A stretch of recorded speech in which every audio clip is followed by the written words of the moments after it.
A lo largo de la historia moderna, las grandes compañías cinematográficas han utilizado la figura del anticristo para producir películas de terror, películas oscuras, inquietantes, llenas de símbolos, sangre, miedo, suspenso. Una de las películas más famosas de Hollywood respecto al anticristo es la titulada The Omen, que fue hecha en 1976. Hollywood nos ha enseñado a temer al anticristo como figura grotesca, visible, satánica, fácilmente identificable. Alguien que vendrá del futuro para aterrorizar a toda la tierra. Eso nos ha vendido Hollywood, ¿verdad? Pero cuando abrimos la Biblia descubrimos algo mucho más aterrador. El apóstol Juan no dice que el anticristo vendrá solamente. Juan dice que ya estaba operando en sus días. Él dice: hijitos míos, ya es la última hora. Y así como oyeron que el anticristo viene, también ahora han surgido muchos anticristos.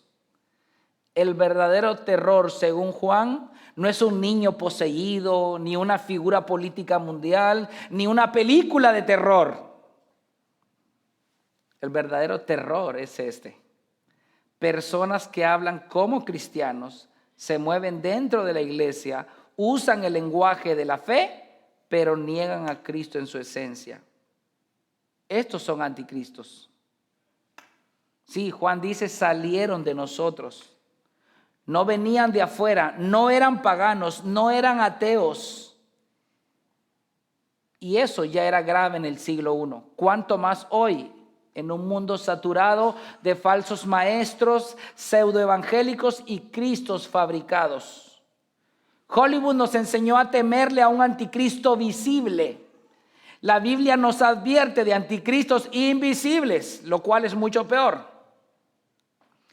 El anticristo bíblico no se reconoce por el terror que produce, sino por la verdad que niega.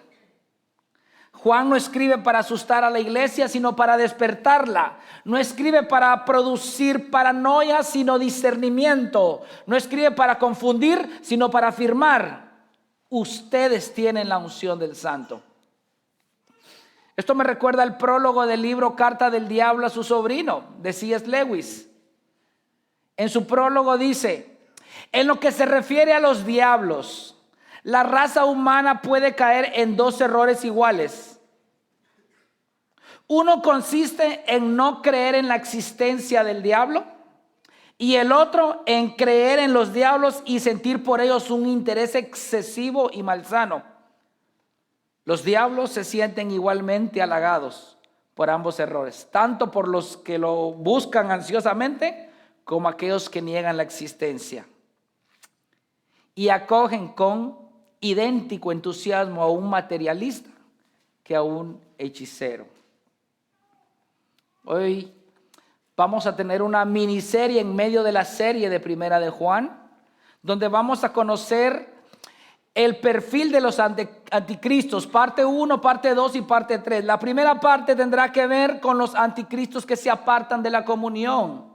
Segundo, niegan la fe. Será el siguiente domingo, si Dios lo permite. Y tercero, tratan de engañar a los fieles. Ese es el perfil, y vamos a tratar la manera de examinar a profundidad su esencia. Así que abramos las escrituras en Primera de Juan, capítulo 2, verso 18 al 20. Primera de Juan 2, 18 al 20 dice su palabra, honrando al Padre, Hijo, Espíritu Santo. Hijitos, es la última hora. Y así como oyeron que el anticristo viene, también ahora han surgido muchos anticristos. Por eso sabemos que es la última hora. Ellos salieron de nosotros, pero en realidad no eran de nosotros, porque si hubieran sido de nosotros, habrían permanecido con nosotros. Pero salieron a fin de que se manifestara que no todos son de nosotros, pero ustedes tienen la unción del Santo y todos ustedes lo saben. Como bien lo dijimos en la introducción, los anticristos de Hollywood los crearon para infundir miedo. Los anticristos que aparecen en la Biblia son todo lo contrario, y eso los vuelve muy peligrosos. Vayamos a nuestro primer punto. El anticristo es como señal de los últimos tiempos. El apóstol Juan desde el verso 18 inicia diciendo: hijitos, es la última hora. Es hatos en griego, de donde deriva la palabra escatología. Es la última hora, y así como oyeron que el anticristo viene, también ahora han surgido muchos anticristos. Por eso sabemos que es la última hora. Así que los anticristos son señal de los últimos tiempos. En este primer punto, el apóstol Juan quiere enseñarle a sus hijitos dos cosas de suma importancia: que ya son los últimos tiempos, y les va a demostrar por qué ya lo son. Juan quiere alertar a la iglesia para que recuerde lo que una vez fue dicho por el Señor Jesús, ya que fue Él quien dio esta advertencia cuando sus discípulos le preguntaron: ¿cuándo sucederán estas cosas? ¿Cuál será la señal de tu venida y de la consumación de este siglo? La palabra anticristo se pronuncia en griego antichristos, que significa oponente al Mesías o en lugar del Mesías. ¿Se da cuenta? No solamente aquello que se opone, sino aquello que toma el lugar del Mesías. Qué tremendo, ¿verdad? Cabe recalcar que Juan es el único autor bíblico que menciona la palabra anticristo. Sin embargo, aunque otros autores no usan esa palabra, el concepto sí lo utilizan, ya que tenemos la definición de lo que significa anticristo, que es oponente o en lugar de. Vayamos a ver qué dijo el Señor Jesucristo en Mateo 24, 3, 5 respecto a los anticristos. Los últimos tiempos fueron ya profetizados por Cristo. Mateo 24, 4 al 5 dice: Jesús le respondió: tengan cuidado que nadie los engañe. Y usa la palabra plural. Muchos vendrán en mi nombre, diciendo, aquí está. Eso es, tomarán el lugar de Cristo, ¿verdad? Y engañarán a muchos. En mi nombre, aquellos que dicen venir certificados por Cristo. Pero otros vendrán diciendo: yo soy el Cristo, en lugar de. Y luego, ¿con qué culmina el Señor Jesús? Y engañarán a muchos. Ese es el problema. ¿Ve por qué el anticristo bíblico es peor que el de la película? El de la película es fácil identificar, ¿va? Surge una persona, un político mundial de allá por Arabia, de por Israel, de por España, por Italia, y ahí está el anticristo, un super sabio con mucho poder económico, y ya la iglesia sabe que ahí está el anticristo. No, eso sería fácil de identificar. Satanás es perfecto en el engaño. Él es el padre de la mentira. De manera que él quiere que la iglesia esté esperando un anticristo ahí, una figura política mundial, mientras que por las partes bajas los otros anticristos ya están haciendo estragos. En este pasaje vemos claramente la doble connotación de lo que significa la palabra anticristo. Jesús lo mencionó: vendrán en mi nombre, lo cual significa en lugar mío. Y luego yo soy el Cristo, lo cual es una abierta oposición a lo profetizado por el verdadero Cristo. Porque en Mateo 24:30 él dice: entonces aparecerá en el cielo la señal del Hijo del Hombre, y todas las tribus de la tierra harán duelo y verán al Hijo del Hombre que viene sobre las nubes del cielo con poder y con gran gloria. ¿Se da cuenta? Es una oposición rotunda a Jesucristo, a la palabra dicha por Jesucristo. Porque Él dijo que cuando Él venga en gloria, ¿quiénes lo van a ver? ¿Solo los santos? ¿Solo los elegidos? Todos. Todos. Y habrá gran duelo en toda la tierra. ¿Y vendrá con qué?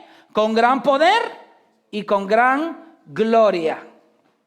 Así lo había advertido Jesús. Sin embargo, Mientras él anduvo en la tierra, esa profecía no había entrado en acción. Pero después de su resurrección y ascensión al cielo, es lo que dio la apertura de lo que comúnmente la Biblia menciona, los últimos tiempos. Así que, hermanos, el surgimiento de los anticristos demuestran que estamos en los últimos tiempos. Porque dice Juan, también ahora han surgido muchos anticristos, por eso sabemos que son los últimos tiempos o que es la última hora.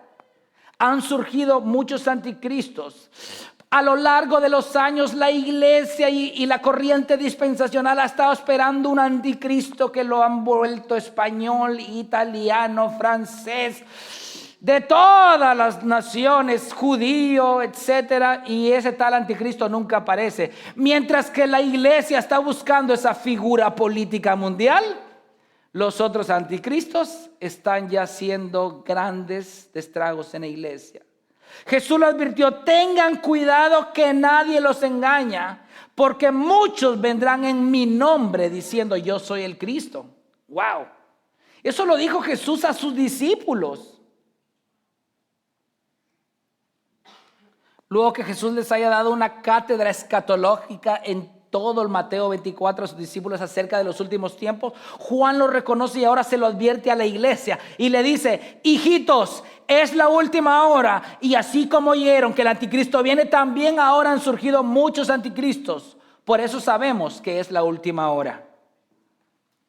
De manera que los últimos tiempos no se inauguraron en el año 1700, en 1900 o en el año 2000 como algunos creen. No, los últimos tiempos se inauguraron justo después de la ascensión de Jesucristo al cielo. Ahí dio inicio los últimos tiempos. Porque ¿qué dice el apóstol Juan? Lo acabamos de leer, ¿o no me cree, hermano? Lo veo un poco incrédulo a usted. Si quiere se lo leo nuevamente el verso 18. Hijitos, es la última hora. No está diciendo vendrá la última hora. No, es la última hora. Y así como oyeron que el anticristo viene, también ahora han surgido muchos anticristos. Por eso sabemos que es la última hora. Entonces, ¿cuándo dio inicio? En el primer siglo, ¿verdad? Así de simple, hermanos. Así que no se crea todo eso que ya vienen los últimos tiempos. Los últimos tiempos ya empezaron hace años, hermanos. La iglesia debe estar alerta, no estar buscando los últimos tiempos. Ya está viviendo los últimos tiempos. De manera que el surgimiento de los anticristos son la evidencia que los últimos tiempos dieron inicio y que a lo largo de los siglos se ha venido intensificando cada vez más. Eso sí es cierto, hermanos. Y yo quiero darles un pequeño dato que investigué. Siglo I inicia sin denominaciones formales, sin embargo se estima que ya había entre 10 y 20 movimientos religiosos que se apegaban al cristianismo. Siglo I. Los primeros 100 años, hermanos. Ya se practicaba el judaísmo mesiánico, el proto-gnosticismo y el sincretismo helenista. Aunque numéricamente eran pocos, teológicamente ya eran graves. Eso fue siglo I. ¿Usted quiere saber el número siglo XXI? Ahora en el siglo XXI. 45,000 denominaciones y movimientos, entre comillas, cristianos. Entonces, ¿el poder del anticristo ha venido menguando o intensificándose? ¿Se da cuenta? ¿Se da cuenta que Satanás le ha funcionado ese asunto de andar esperando una figura ahí política mientras la iglesia duerme? Mientras la iglesia está esperando esa figura visible, más sectas siguen surgiendo, más anticristos se siguen proliferando. El anticristo, más que un ser personificado, apunta a un sistema mundano que cada vez se mezcla con la verdad bíblica. Ese es el problema más grave. El anticristo no es solo una persona futura, es un principio, espíritu y sistema de oposición a Cristo. Se manifiesta a lo largo de toda la era de la iglesia. Han existido anticristos históricos y puede haber uno último, más intenso y visible. No obstante, hay varios pasajes que nos hablan acerca de los últimos tiempos y es necesario conocerlos. Es necesario, hermanos. Como les digo, los últimos tiempos ya habían dado inicio y nosotros necesitamos corroborar si en aquella época los apóstoles mencionaron qué sucedería en los últimos tiempos y quiénes se levantarían. Si ahora vimos que hay más de 45,000 corrientes con el nombre de cristianos, hermanos, eso debe ponernos ¿en qué? ¿En pasivo o en alerta? En alerta, hermanos, alerta. Ahora, ¿quiénes más hablaron de los últimos tiempos? Vamos a ver qué dijo el apóstol Pablo.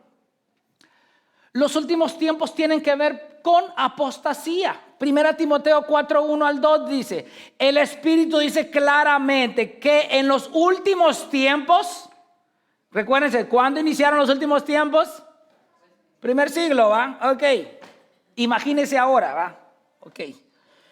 En los últimos tiempos, ¿algunos qué? Si ahí dice algunos, yo le estoy seguro que si hacemos el censo hoy, 2026, sería muchísimos se apartarán de la fe. Prestando atención a espíritus engañadores y a doctrinas de demonios mediante la hipocresía de mentirosos que tienen cauterizada la conciencia. Ojo, primer siglo, 10 corrientes. Siglo XXI, 45,000. La posibilidad de que ese texto aplicara en la audiencia del primer siglo era de un 10%. La posibilidad que ese texto aplique hoy a ti es de un 450%. Entonces, ¿debemos estarnos durmiendo en nuestros laureles? No, hermanos. Cuidado. Ahora la iglesia está más propensa a caer en apostasía. Ahora, ¿por qué? ¿Porque ora? ¿Porque medita en las escrituras? ¿Porque evangeliza? No, aquí dice claramente, porque presta atención ¿a qué? A espíritus engañadores. Y el espíritu engañador empieza usando ¿qué? Tus sentimientos. ¿Usted sabía que la mejor arma de Satanás son sus sentimientos? ¿No la verdad bíblica? La verdad bíblica es muy dura muchas veces, ¿va? Dice, ay no, es que no creo, eso me hace sentir mal. Y Dios dice, y es mi palabra, es mi verdad, y tu trabajo es someterte a ella. Pero cuando usted usa los sentimientos por encima de las escrituras, entonces usted se convierte en juez de la palabra de Dios. Usted básicamente está siendo engañado por doctrinas de demonios. El demonio le está diciendo a usted, no creas eso, no es tanto así. A ver, ¿quién fue el que le habló a Eva, hermanos? Con que Dios les dijo que cuando coman del fruto ciertamente morirían. Con que Dios. Yo les pregunto a ustedes, ¿Dios le dijo eso a Eva? Pero ¿se da cuenta lo que hace Satanás? Engaña el corazón, los sentimientos de las personas. Ay, si no creo que Dios nos vaya a matar por comerme esta frutita. No creo. Además, dice esta serpiente que yo podré tener el conocimiento de Dios y ser como Él. ¿Se da cuenta? La trampa no solo apela a sus sentimientos, sino a obtener algo más allá de, como los gnósticos. Por eso surgió el movimiento gnóstico al primer siglo, porque ellos creían tener una iluminación incluso mayor que los apóstoles. Es que eso es peligroso, hermanos. Si eso ya sucede en el primer siglo, ahora, ¿quién no dice es que yo siento de parte de Dios esto? Es que yo siento, a mí el Espíritu Santo me está haciendo sentir eso. Sí, qué bueno que digas que el Espíritu Santo te está haciendo sentir eso, pero muéstrame con las escrituras. Esto pesa. Los sentimientos pueden venir voces de demonios que te están engañando a ti. Últimos tiempos. Espíritus engañadores y doctrinas de demonios. Ahora, los demonios no solamente apelan a tus sentimientos. Usan a los mismos anticristos. ¿Qué dice el verso 2? Mediante la hipocresía de ¿quiénes? Mentirosos que tienen cauterizada la conciencia. Siempre tienen que haber maestros. Eso es así. Siempre hay maestros. Influenciados por demonios. No se congregan, no se someten a ningún concilio. No tienen nadie que los dirija. Son autónomos. Hipócritas. Dicen obedecer la Biblia y al mismo tiempo la están rechazando. Llenan perfecta la talla. Y dice ahí claramente, tienen cautivada su conciencia. ¿En qué sentido? Saben que están mal, pero ya no sienten aquello de que no creo que esté tan mal. Es bueno lo que voy a hacer. A ver, ¿qué más apunta a los últimos tiempos? Recuérdense, primer siglo, porcentaje muy bajo. Siglo XXI, muchísimo. Segunda Timoteo 3, 1, 5. Pero debes saber esto, que en los últimos días vendrán. ¿Dice singular o plural? ¿Verdad? Que los apóstoles no estaban diciendo, que vendrá un terremoto mundial y que vendrán pestes y muertes y hambrunas. Y Jesucristo lo dijo, ¿verdad? ¿Qué es todo esto? ¿Principio de qué? O sea, ¿qué es más grave que un terremoto? ¿Qué es más grave que la hambruna? ¿Qué es más grave que las guerras? Usted ya sabe por dónde voy, ¿verdad? ¿Usted considera que es más grave una guerra, un terremoto, una hambruna que falsos maestros que estén mandando gente, miles de millones de personas al infierno? Por eso Jesucristo dijo, esto es principio de dolores. La guerra, las hambrunas y los terremotos, esto, en pocas palabras, esto no es nada, hijos. Vienen los falsos maestros y a eso sí, ténganles mucho cuidado. Por eso dice Pablo a Timoteo, pero debes saber esto, que en los últimos días vendrán, ¿qué dice? Cuando usted escucha la palabra tiempos difíciles, ¿qué viene a su mente? Ay, de plano, Irán se va a levantar contra Irak, o Rusia va a atacar a Estados Unidos, y vamos a sufrir persecución. Eso es lo que muchos piensan, que vendrán tiempos difíciles. Pero miren lo que dice la Biblia sobre respecto a tiempos difíciles. ¿A qué se refiere el Espíritu Santo cuando dice tiempos difíciles? Porque los hombres serán amadores de sí mismos, avaros, jactanciosos, soberbios, blasfemos, desobedientes a los padres, ingratos, irreverentes, sin amor, implacables, calumniadores, desenfrenados, salvajes, aborrecedores de lo bueno, traidores, impetuosos, envanecidos, amadores de placeres en vez de amadores de Dios, teniendo la apariencia de piedad, pero habiendo negado su poder, a los tales. Usted ya se dio cuenta qué significa tiempos difíciles, ¿verdad? Usted me comprende, ¿verdad? Así que cuando le lleguen los testigos de Jehová, decirle, usted sabe que ya estamos en los últimos tiempos y se acercan las guerras, dígale usted, híjole, eso es principio de dolores, dígale usted, viene algo peor, dígale usted. Falsos maestros se han levantado alrededor del mundo y están mandando millones de personas al infierno. Eso es peor, hermanos. Así que hoy estamos recibiendo una cierta clase de escatología, hermano. Últimos tiempos. Vamos a ver qué más tiene que ver con los últimos tiempos. Con burla a la verdad bíblica. Segunda de Pedro 3, 4. Ante todo, sepan esto, que en los últimos días vendrán ¿quién? Con sarcasmo, siguiendo sus propias pasiones y diciendo, ¿dónde está la promesa de su venida? Como quien dice, tanto que dicen que Cristo viene, que Cristo viene, que Cristo viene, y Cristo nunca viene. Burladores de la verdad. ¿Saben lo que Dios ya profetizó en su palabra, dejó escrito? Y se burlan de ella. Porque desde que los padres durmieron, todo continúa tal como está desde el principio de la creación.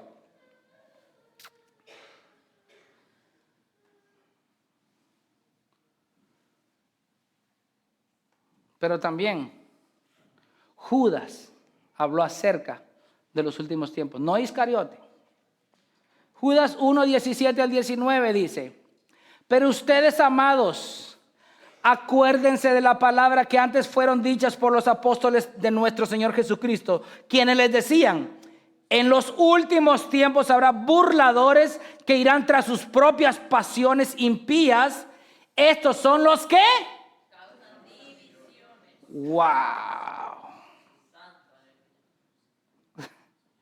¿Usted ya se dio cuenta? Yo les pregunto a ustedes, ¿en qué puede dividir una figura política mundial que gobierna el mundo entero a una iglesia unida?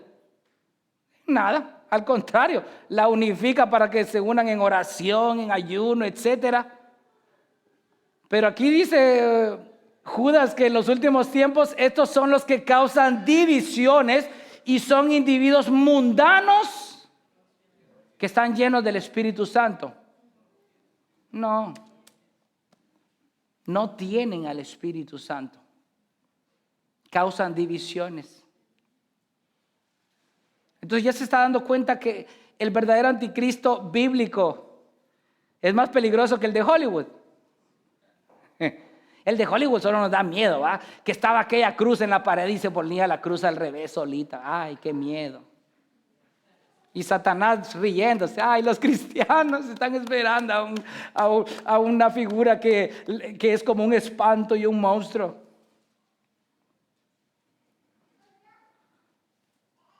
Y esto nos abre paso a nuestro segundo punto. Por eso Juan no solamente le dice a su audiencia que los anticristos ya están activos, sino que les demuestra que ellos tienen una cualidad singular que los deja expuestos tras la carencia de poseer el Espíritu Santo.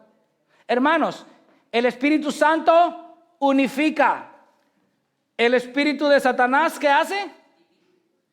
Ok, esta frase la hemos escuchado a lo largo de los años. Satanás es malo para las matemáticas, porque solo sabe dividir y restar, ¿verdad? Así que los cristianos sabemos sumar y multiplicar. Así funciona la ecuación. Entonces, los anticristos evitan la comunión. Porque ¿qué dice Juan en el verso 19? Ellos salieron de nosotros, pero en realidad, porque si hubieran sido de nosotros, ¿qué dice? Pero salieron a fin de que saliera luz, ¿verdad? Que no todos son de nosotros. Aquí Juan usa la palabra nosotros 5 veces. Salieron de nosotros, no eran de nosotros, no han sido de nosotros, habrían permanecido con nosotros, pero salieron para que se manifestara que no todos son de nosotros. El apóstol Juan comprendió el dolor y el daño que causa la división a una iglesia en la que todos dicen haber sido lavados con la sangre del Cordero. Sin embargo, la verdad siempre va a ser causa de división. Sí, divide del engaño, de las medias verdades, de las falsas doctrinas, de los falsos maestros y de los falsos hermanos. Esa es la división que trae la verdad. ¿Se la repito?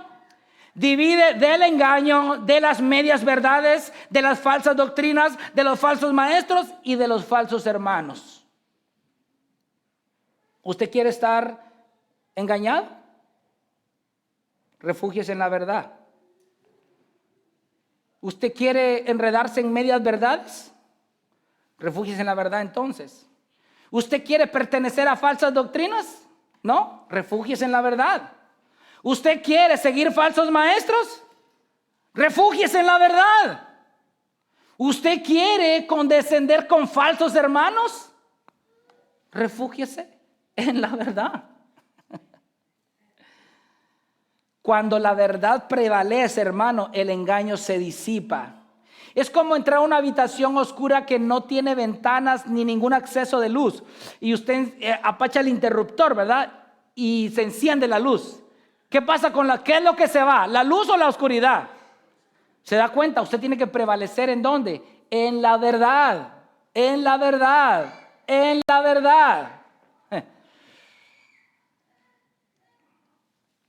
Hace unos días subieron varios videos ahí los hermanos, ahí no sé si en el grupo de Verdad y Amor y etcétera, sobre un miembro que llega donde el pastor y le dice: pastor, le dije, sí, pero quiero hablar con usted de que me voy a ir de la iglesia.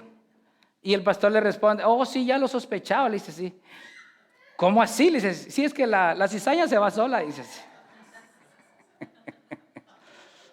La luz está y las tinieblas se disipan. La iglesia debe ser columna y sostén de la verdad. Si la iglesia sigue siendo columna y sostén de la verdad, las tinieblas se van por sí solas. Usted no tiene que pelear. Usted deje, sométase a la verdad, ame la verdad, comparta la verdad, viva la verdad. Y las tinieblas empiezan a disiparse.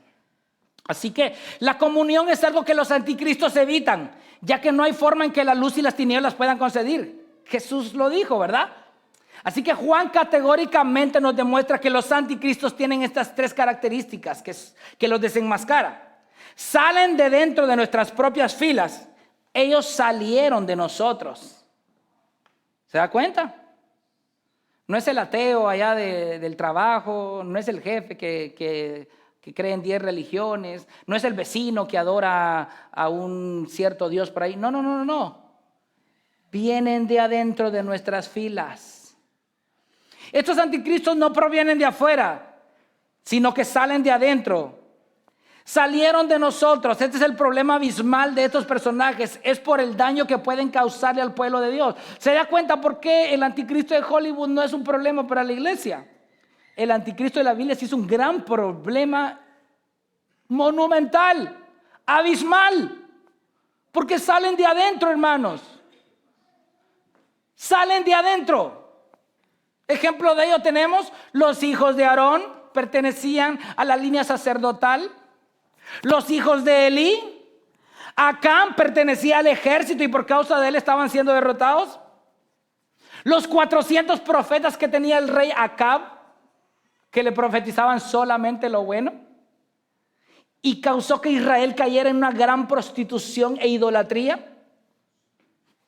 Y no vamos a darle el premio de honor a Judas Iscariote, ¿verdad? Judas Iscariote era en pocas palabras, la persona de más confianza entre los 11.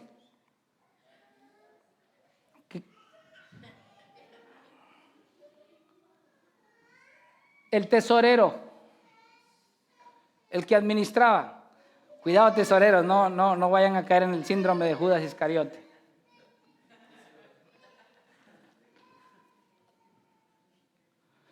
Todos ellos salieron, ¿de dónde? De adentro, e hicieron gran daño, y la causa por la que fue muy difícil identificarlos. Es que es el problema de los anticristos. No son fáciles de identificar. No crea que este es fácil, aquel es anticristo, aquel no, aquel es medio anticristo. No. No se distinguen. Son tan piadosos.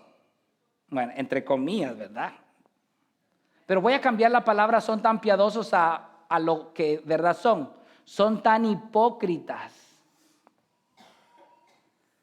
La hipocresía la han convertido en un arte. En tu cara te dan abrazos y en tu espalda te ensartan el cuchillo. Esos son los anticristos. Hipócritas.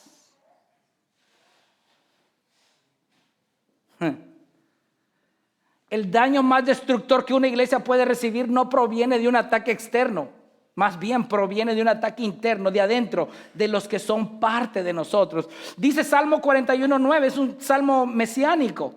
Aún mi íntimo amigo en quien yo confiaba, el que de mi pan comía, contra mí ha levantado su talón. Ese es Jesucristo hablando acerca de Judas. Pero aplica a la iglesia.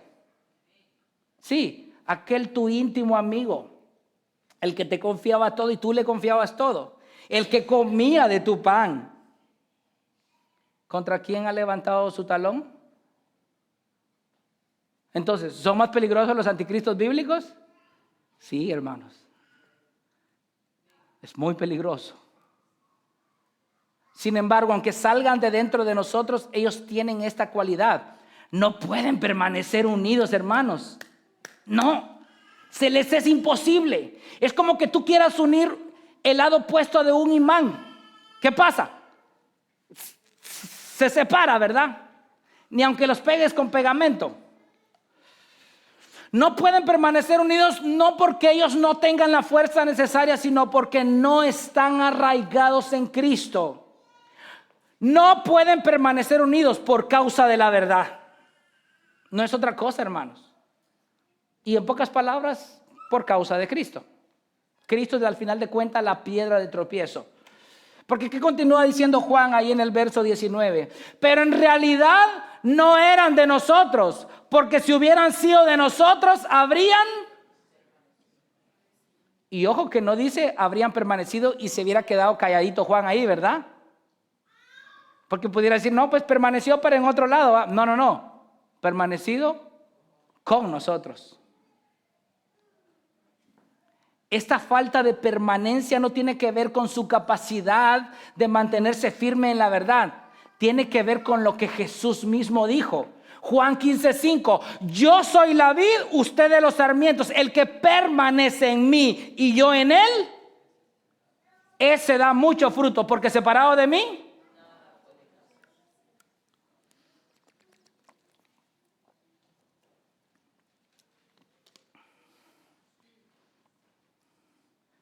Usted se ha dado cuenta que hay gente que parecen como pulgas, ¿va?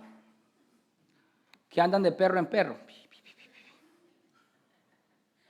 Andan buscando una iglesia que se acomode a sus propias pasiones. Maestros que sean conforme a sus propias concupiscencias. No pueden estar unidos. Se les es imposible la comunión. Siempre tienen que pelear. Siempre hay algo que les molesta. No me gusta la voz del pastor. No me gusta el hermano del pastor. No me gusta el diácono. No me gusta la seriedad del cantante. No me gusta la voz del que dirige. No me gusta el horario del culto. No me gusta, no me gusta, no me gusta. Y se llenan de no me gustan y se van. Y luego piensan que van a llegar a otro lugar a encajar perfectamente bien. No, llegan a hacer más daño a otro lugar todavía.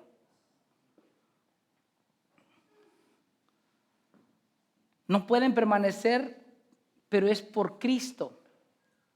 Es Cristo, realmente. No es que no les guste. Es a Cristo el que no les gusta. El otro día hablaba con hermano Alex. Él me estaba contando que leyó el pasaje de la escena cuando el pueblo le dieron la opción de escoger a Barrabás o a Jesús. ¿Y a quién escogió el pueblo? Así anda esa gente, buscando a su pastor Barrabás. El que le dele hijo, sí, hágalo como usted quiera, mi amor. Usted es mi chiquitito, mi pequeñita, mi hermosa, mi princesa, mi rey. Viva como usted quiera, mi amor. Ahí está, escogen a Barrabás porque se parecen a nosotros, ¿verdad? Separados de mí, nada pueden hacer. La permanencia en la verdad es la evidencia clara de que estamos arraigados en Cristo. Ahora bien, estar arraigados en Él implica dar fruto. Poco o mucho, pero hay que dar. Es que es lógico, hermanos. Recuérdense que la vid es la que sustenta el sarmiento, no el sarmiento a la vid, ¿verdad? Esta permanencia tiene que ver de una relación orgánica entre el cristiano y Cristo. Por eso permanece unido a Él. Juan claramente dice, si hubiesen sido de nosotros, hubieran permanecido.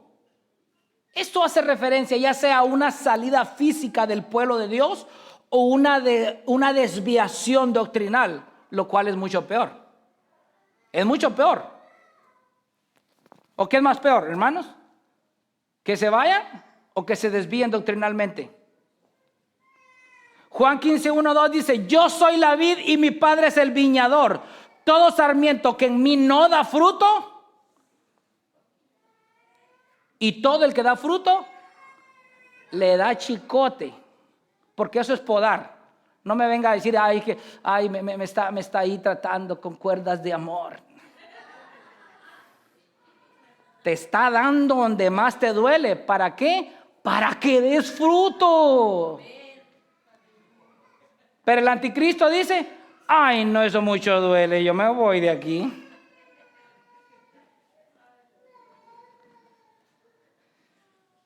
El que está dando fruto, el Padre lo poda para que dé más fruto. El que no está dando fruto, el Padre lo quita. ¿Y para qué? Para ser desechado. Aquí vemos claramente que la comunión no es algo que le atraiga mucho a los anticristos. Hablan como cristianos, oran como cristianos, cantan como cristianos, predican como cristianos, pero lamentablemente no están arraigados en Cristo, por eso no pueden permanecer. Así de simple. No pueden permanecer unidos.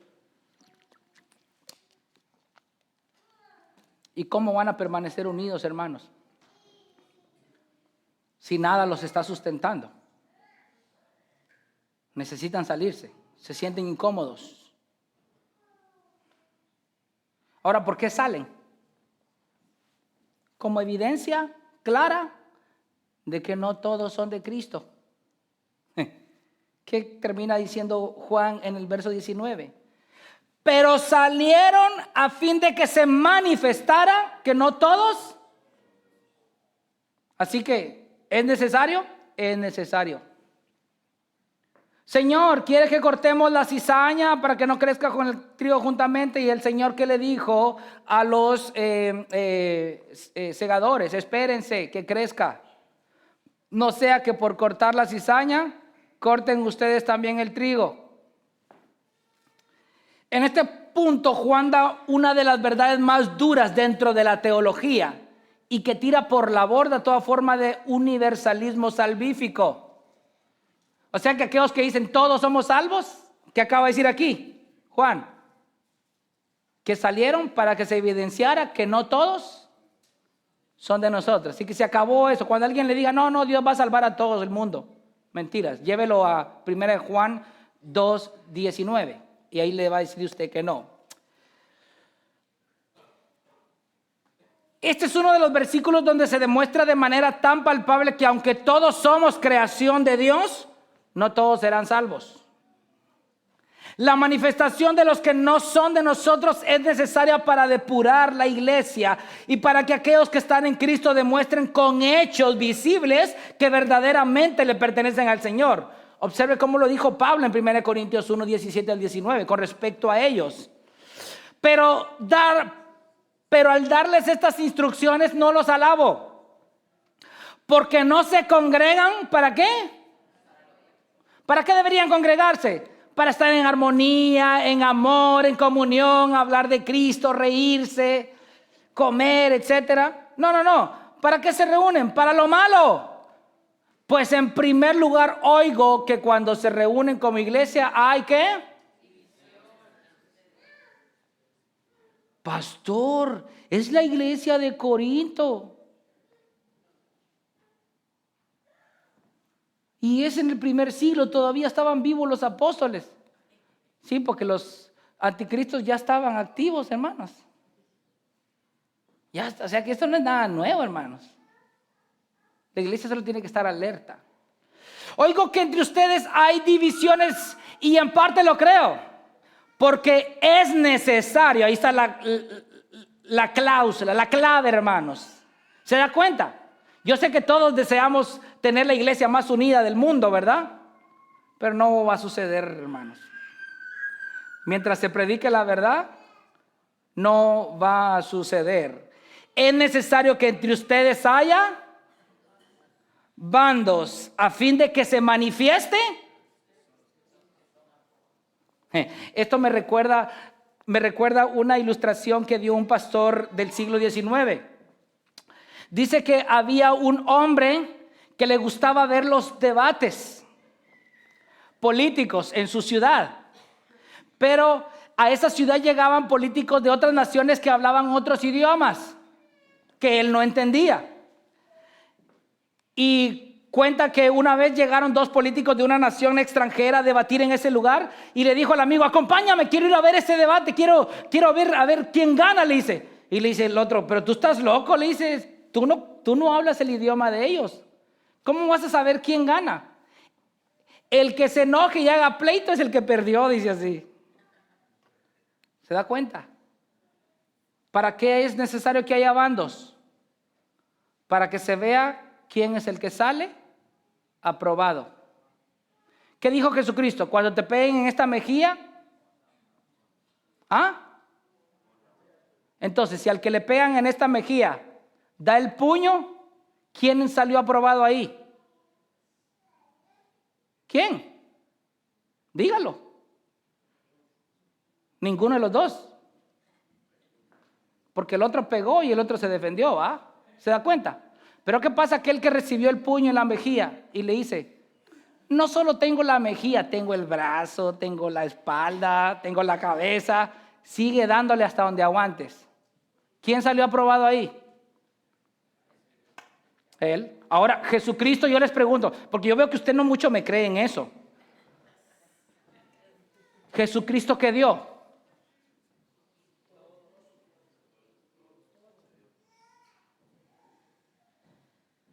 Hermano, si usted llegaran al grado de golpearlo al punto que pudiera contar sus costillas, entonces usted podría decirme que más o menos ha experimentado una partícula de lo que Jesús experimentó. Pero yo los veo bien gorditos. No hay forma de contarle las costillas a ustedes. Aunque sea por falta de comida, pero ni eso, hermanos. Así sucede dentro de las filas del pueblo de Dios. Las divisiones muchas veces son necesarias, no para que una iglesia se mantenga dividida, sino para que a través de una división quede expuesto aquel que no es de Cristo. Aquí la doctrina de la elección nuevamente sale a relucir. Estuvieron con nosotros, pero no son de nosotros, porque si hubieran sido de nosotros, hubieran permanecido. Romanos 9, 6 al 13. Este pasaje es monumental, pero no es que la palabra de Dios haya fallado, porque no todos los descendientes de Israel son Israel, ni son todos hijos por descendencia de Abraham, sino que por Isaac será llamada tu descendencia. Esto es, no son los hijos de la carne los que son hijos de Dios, sino que los hijos de la promesa son considerados como descendientes. Porque la palabra de la promesa es esta: por este tiempo volveré y Sara tendrá un hijo. Y no solo esto, sino que también Rebeca concibió mellizos de uno, nuestro padre Isaac. Porque cuando aún los mellizos no habían nacido, ni habían hecho nada, ni bueno ni malo, para que el propósito de Dios conforme a su elección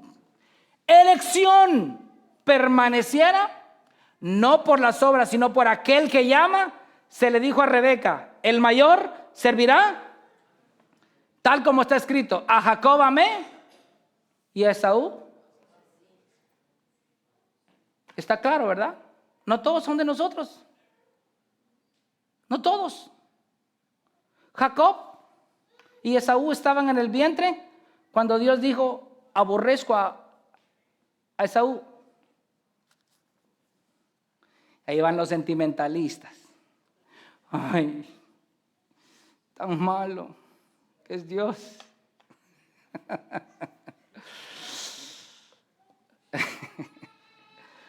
No todo el que me dice Señor, Señor, entrará en el reino de los cielos. Porque no podemos entender eso, sino el que hace la voluntad de mi Padre que está en los cielos.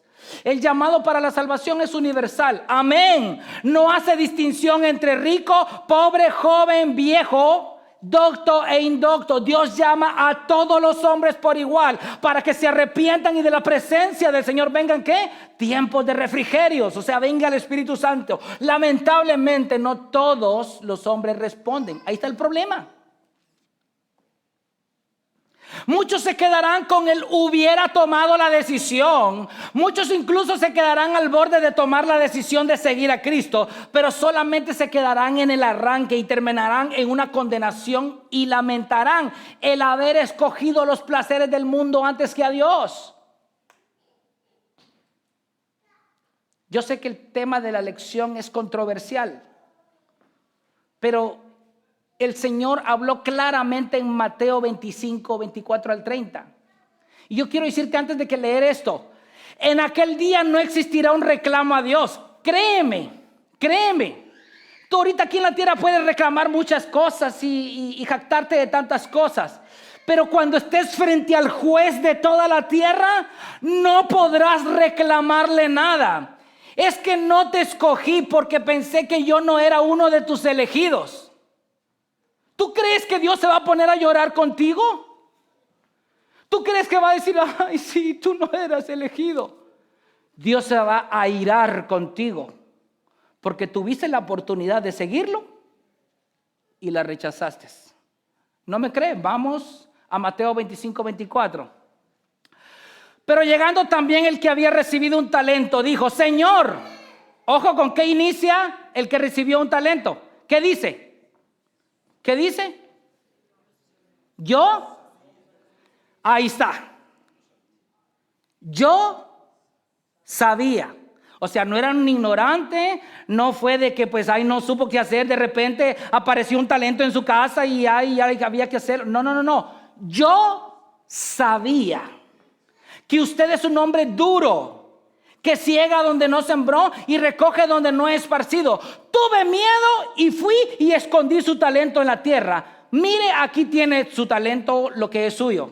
Pero su señor, ¿qué le dijo? Sí, tiene razón, no sabías. No, pues no sabías, pero sorry, chavo. Para la próxima te voy a dar una second chance. No, siervo malo y perezoso. ¿Sabías que ciego donde no sembré y que recojo donde no esparcí? Ahora, ¿qué debías haber hecho? Ahí está el problema. Sabía, pero no hizo lo que debió haber hecho. Debías entonces haber puesto mi dinero en el banco y al llegar yo hubiera recibido mi dinero con intereses. Por tanto, quítenle el talento y désenlo al que tiene los 10 talentos, porque a todo el que tiene más se le dará y tendrá en abundancia, pero el que no tiene aún lo que tiene, se le quitará. ¿Y con qué concluye el Señor ahí? ¿Y al siervo qué le dice? Inútil, échenlo en las tinieblas de afuera. Ahí será el llanto. ¿Este siervo recibió un talento igual que los otros 3? ¿Que los otros 2? Les pregunto. Él recibió 1, el otro 2 y el otro. Entonces, ¿recibió talento igual que los demás? ¿Hubo acepción de persona? No. ¿Este siervo sabía las cualidades de su amo igual que los demás? ¿Sabía que siembra donde no ciega, etcétera, etcétera? ¿Este siervo sabía que su amo regresaría? Porque les dijo, regresaré, igual que los otros 2. ¿Sí o no? Este siervo sabía que tenía que dar cuentas un día ante ese maestro que iba a regresar. ¿Sí o no? ¿Pero qué hizo? Él hubiera podido decir, es que a mí no me eligió el jefe. No, es que se le dio a todos. Tenía que responder. ¿Por qué hizo este siervo? Fue malo, perezoso, miedoso y eso lo condenó. ¿Se da cuenta? Es culpable de su condenación. ¿O no? ¿Por qué no trabajó? Porque fue perezoso. Porque tuvo temor. El miedo no excusa la responsabilidad de tomar la decisión de arrepentirse de sus pecados y buscar a Dios con todo el corazón. Si alguno de los que están aquí un día se condenan, habrá sido por su propia elección. Hermanos, nadie se condena por no ser elegido.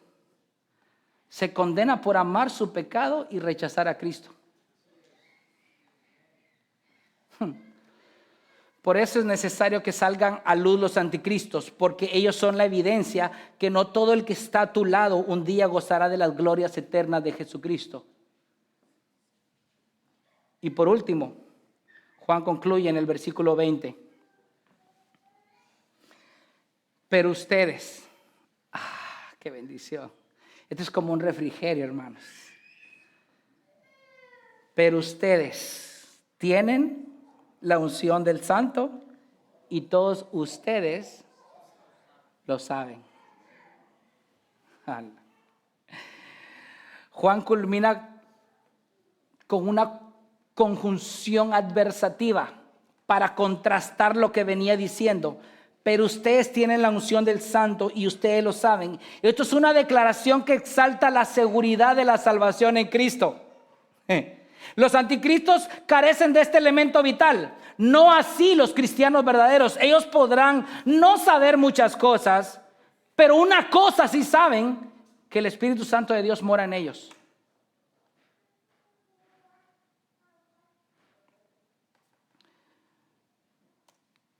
Y es que este verso está perfectamente relacionado con Efesios 1, 13 al 14. Los cristianos saben, ustedes lo saben, dijo Juan, ¿verdad? Ahora, ¿qué sabemos? Los cristianos saben que fueron sellados al creer por fe el mensaje del Evangelio. Efesios 1, 13 al 14. En él también ustedes, después de escuchar el mensaje de la verdad, el Evangelio de su salvación, y habiendo ¿qué? Rechazado el mensaje, no, creído, yo creo, amén, creo el mensaje, fueron sellados en él con el espíritu de la promesa, que nos es dado como garantía de nuestra herencia, con miras a la redención de la posesión adquirida de Dios para el avance de su gloria. Es la garantía, hermano. Hoy un hombre le puede dar un anillo de compromiso a una mujer y a los 3 meses, 6 meses arrepentirse y ya, cancelar el compromiso. Cristo no es hombre para que mienta, ni hijo de hombre para que se arrepienta. Si Él ya te dio el anillo de compromiso, ten la seguridad que tú estarás en las bodas. Tú ya le perteneces al Señor. Falta la consumación. Wow. La garantía. ¿Qué saben más los cristianos? Los cristianos saben que fueron sellados, pero por una obra soberana de Dios, no por algo que ellos hicieron. Según de Corintios 1, 21 al 22. Ahora bien, el que nos confirma con ustedes en Cristo y el que nos ungió es ¿quién? ¿Quién también qué? ¿Y qué más nos dio? En nuestro corazón, ¿cómo? Entonces usted sabe que usted no hizo nada. ¿Quién lo alcanzó? ¿Quién lo confirmó? ¿Quién lo ungió? ¿Quién lo selló? Dios. Que esto va ligado al verso anterior. Por haber escuchado el mensaje del Evangelio y haberlo creído. ¿Qué otra cosa saben los cristianos? Y esto está tremendo. Los cristianos simplemente saben que son hijos de Dios. Pastor, ¿no hay algo tan profundo ahí? Bueno, yo le pregunto a los que tienen sus padres todavía con vida. ¿Usted duda que su papá es su mamá? ¿Ah? Hermano Nelson, si alguien le dijera, lo siento, cielo, pero su mamá no es su mamá, ¿usted se pondría triste?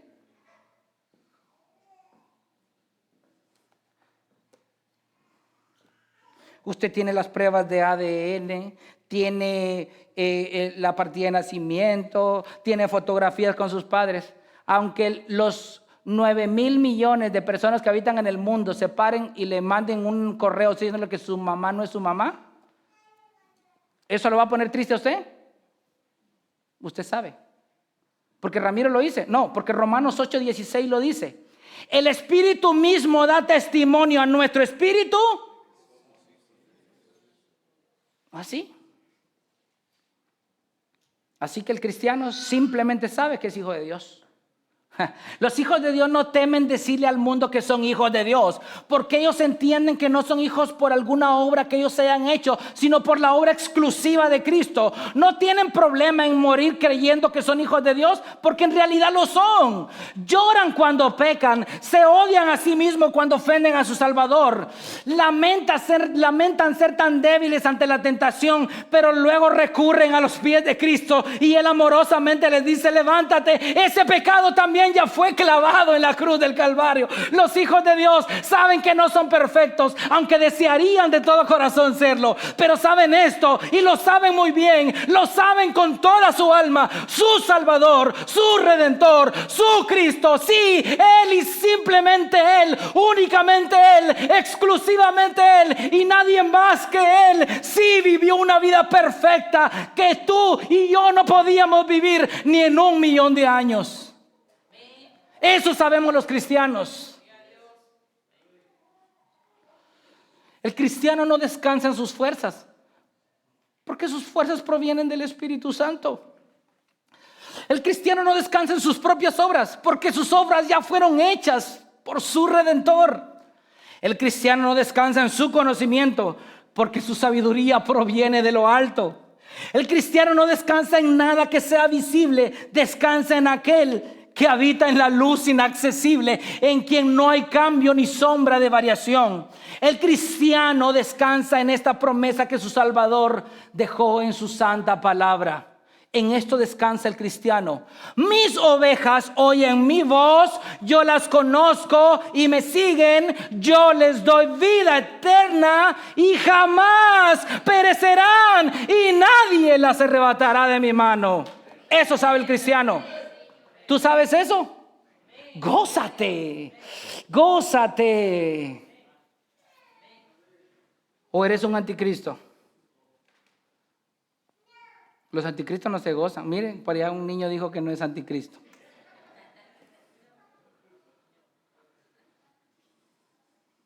No basta con estar cerca, hermanos. Hay que permanecer. Después de escuchar la voz del apóstol Juan, una verdad queda grabada con fuego en nuestros corazones. No todo el que camina con la iglesia camina con Cristo. Juan no escribió estas palabras para asustar a los hijos de Dios. Las escribió para desenmascarar el engaño y para afirmar la seguridad de los verdaderos creyentes. Los anticristos existieron, existen y seguirán existiendo. Pero la señal más clara de quiénes son no es cuántos saben, ni cómo hablan, ni cuántos seguidores tienen, sino una sola: no permanecen. No permanecen en la verdad, no permanecen en la comunión, no permanecen bajo autoridad de Cristo. Quieren las bendiciones del rey, pero no quieren obedecer al rey. Al final salen, no porque las iglesias los expulsaron, sino porque la luz revela lo que siempre estuvo en tinieblas. Pero Juan no termina su carta mirando a los que se van, la termina mirando a los que permanecen. Pero usted tiene la unción del Santo y ustedes lo saben, usted sabe eso.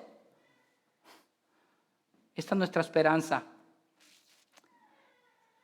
No nuestra consistencia, no nuestra fuerza, no nuestra fidelidad. Nuestra esperanza es que Dios nos selló con su Santo Espíritu. El verdadero Hijo de Dios puede caer, pero no puede vivir cómodo en el pecado. Puede dudar, pero no puede abandonar a Cristo. Puede ser disciplinado, pero nunca ser abandonado. Porque el mismo Espíritu que nos convenció de pecado es el Espíritu que nos guarda, nos levanta, nos corrige y nos lleva hacia la meta final. Hoy nuestro llamado final no es que tú voltees a ver quién es el anticristo aquí, no. El llamado es a mirar tu corazón y preguntarte: ¿estoy permaneciendo en Cristo? ¿Amo su verdad aunque me confronte? ¿Amo la comunión del cuerpo aunque me incomode? ¿O solo amo los beneficios de estar cerca del Evangelio sin rendirme a Él. Porque nadie se pierde por falta de información, nadie se condena por no ser elegido. El hombre se condena porque ama su pecado y rechaza a Cristo. Hoy, mientras hay tiempo, mientras la puerta sigue abierta, mientras la voz del buen pastor sigue llamando, la gracia sigue siendo proclamada. Cristo no vino a salvar religiosos, Cristo vino a salvar pecadores arrepentidos y sus ovejas. Oyen su voz y la siguen. Que Dios nos conceda la gracia para poder comenzar bien, sino para permanecer en Él. Hay un proverbio que dice, lo importante no es el inicio del negocio, sino el final. Lo importante no es cómo inicias tu carrera en el Evangelio, es cómo la terminas. Permanecer, hermanos, permanecer. Los hijos de Dios permanecen y saben que permanecerán al final. Los anticristos no pueden tener comunión. Las tinieblas siempre son disipadas por la luz. Que el Señor añada bendición a su santa palabra. Padre, te damos gracias porque tú has hablado a nuestras vidas, Señor.